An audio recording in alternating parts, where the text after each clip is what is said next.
A common action you may need to do when doing your analysis is you may need to group your fields together, either group categories together because they're similar, or do some kind of aggregation along a measure or a date.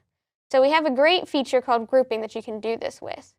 So for example, if you have a category that you know, like the two categories are very similar, so you just want to look at them together, you can choose, for example, I know all season and extreme are highly related, so I just want to see them together. I select the two I want to group together, I right click, and I select group.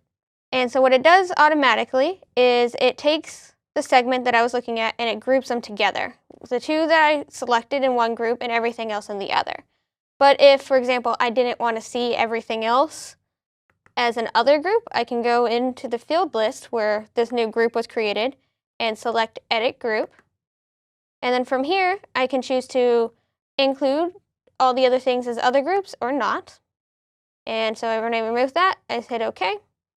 And they're all now separated out into their own individual items, other than the two I grouped together.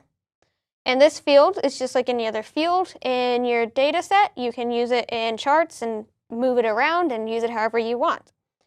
You can also choose to do some kind of aggregation over measures or dates.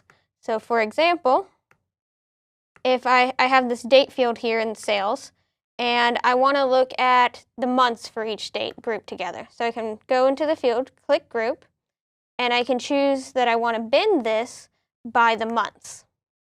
And when I hit OK, the new binned field is created for me in the field list. And like I said, you can just use these in a chart. So I can see that each of the months for 2015 are shown here. And then I can just see my revenue across each of those months. And I can just make that a nice little column chart. So this is a really quick and easy way that you can group or aggregate your data on the fly when doing your analysis.